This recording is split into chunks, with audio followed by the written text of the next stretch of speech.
During these days of Lent, studying with the Buddhist writer and teacher Margaret Wheatley, I find myself living with the words of the elders of the Hopi Nation.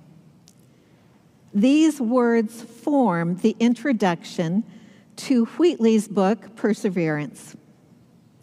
The words were written and spoken in Arizona on the 8th day of June, 2022. To my fellow swimmers, here is a river flowing now very fast. It is so great and swift that there are those who will be afraid, who will try to hold to the shore. They are being torn apart and will suffer greatly. Know that the river has its destination. The elders say we must let go of the shore, push off into the middle of the river, and keep our heads above water.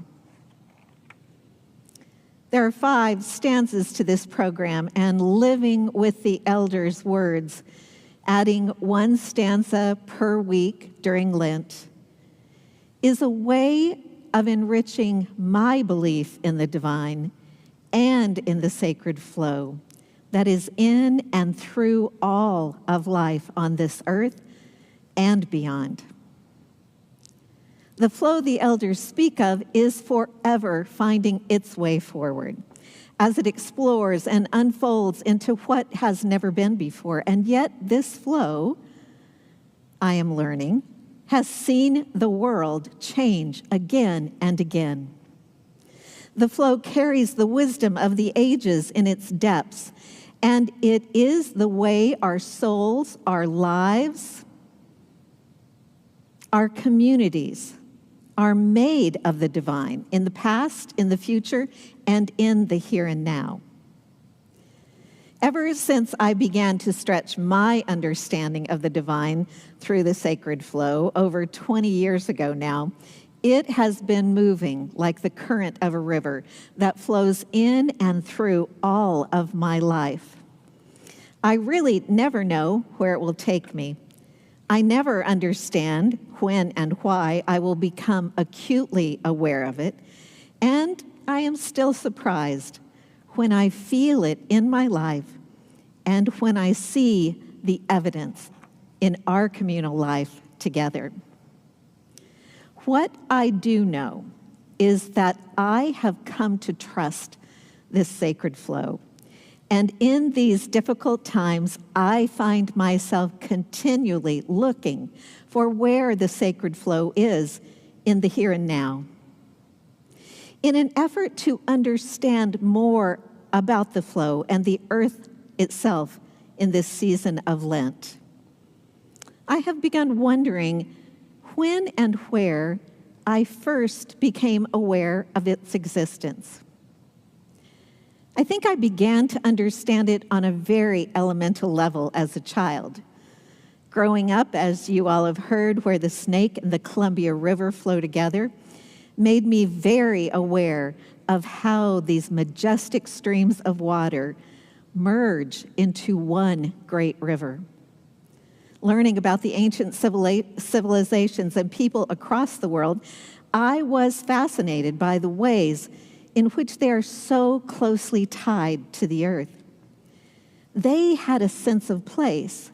They knew the earth was theirs, and they were the earth's. So they lovingly and gently took care of their home. On our continent for thousands of years, the indigenous people reverently worked with the earth to produce what they needed to live. They looked to the seasons of the earth as a rhythm for their lives. And so they listened for and respected the heat of summer and the shortening days of the fall, the winter snows and the spring rains. They listened to the cycles of days brought by the sun and the moon. They looked to the stars with awe and wonder, and they understood the times and the season. These indigenous people knew that the beauty of this world was to be life-giving for all creatures. In their rituals and sacraments, they gave thanks for the earth, which they knew was their home. Yet in one of the saddest portions of history in the Americas, we now know intellectually about the displacement of these peoples.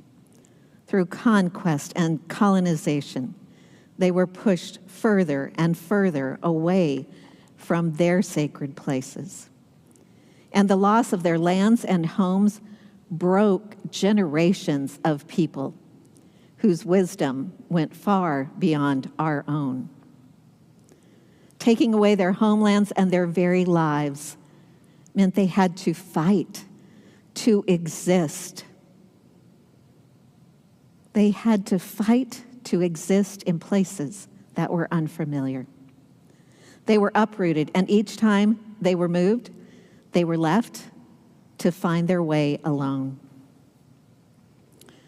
You may be able to hear in my voice how strongly the words of the Hopi elders are working in my spirit these days.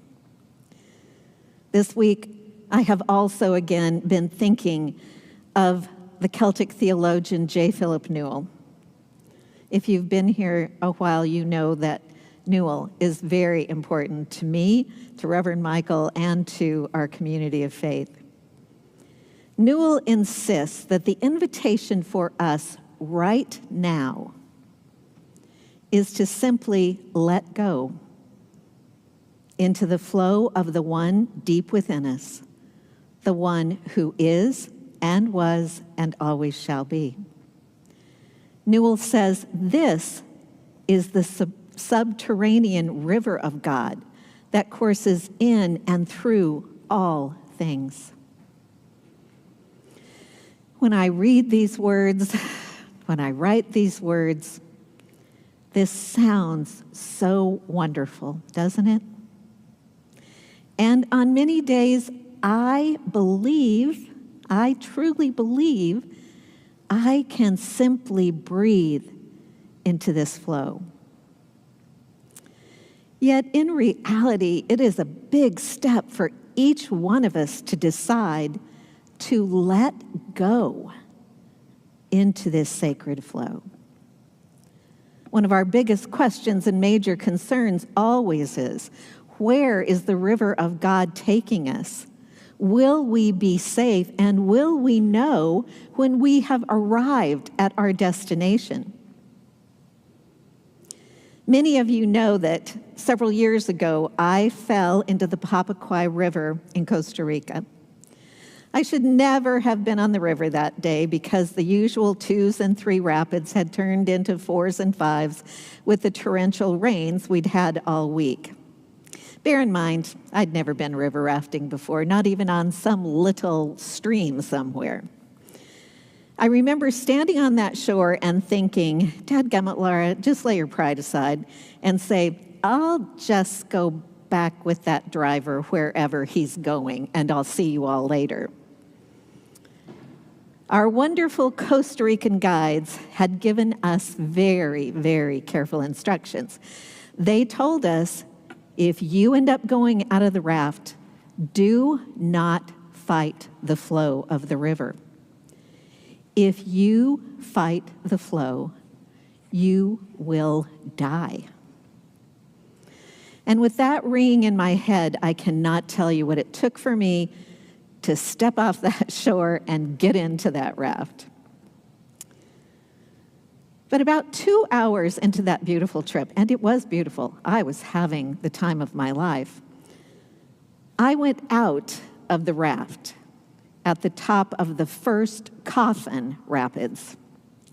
I did exactly what they had told me. I did not fight the river. I let it take me down again and again and again. And each time, the flow of the river brought me back up until I had run both the upper and the lower Coffin Rapids. With my head finally above water, I could breathe and I could reach out to the kayaker who was coming for me. Sometimes stepping into the sacred flow in times like we're living in right now means the rapids will be 4s and 5s, not a pleasant 2 or 3, and certainly not a nice, lazy stream on a warm summer day. Right now, we have to let go of the shore and trust that the sacred flow of the divine is with us and for us. We have to rely on the ancestors that survived when all reason would tell us they should have died and faded away. Even though they are gone, their stories of hardship and heartache and resilience still reside in our world and in our DNA, and they are still reminding us to step into that sacred flow and know it will take us all the way home, even if we fall out of the raft. So as that day ended, it was very hard for me because I got back in the boat and I was trying to breathe after all of that, and then we had to stop for lunch. Who was hungry? And honestly, there were some wild horses that were there. Those wild horses looked like a really good option rather than getting back in that raft. But I was afraid enough that I would get lost, and my husband told me absolutely I could not do that. So I finished that trip, and as I was coming up out of the water, I looked at this stone as I got closer to shore. And I knew taking something from the river, this is where I get arrested, right? I knew that taking something from the river was not highly thought of in Costa Rica. But I had it in my hand, and I dearly wanted to take it with me. And that sweet kayaker who came to get me looked at me, and I kind of looked questioningly at him, and he said, "You take that rock." And I took this rock. I've had it with me forever, although when Reverend Michael was in my office this week and I went to find it, I thought I'd lost it. I was very excited to see that it was there. So today at coffee hour, we have rocks for you. Lots of rocks for you to choose. Find the rock that is yours. And over this rest of time in Lent that we share together, keep that rock with you. And let it remind you that in the sacred flow, no matter what happens, we are in God and God is in us. So to my fellow swimmers, hear these words of the elders again.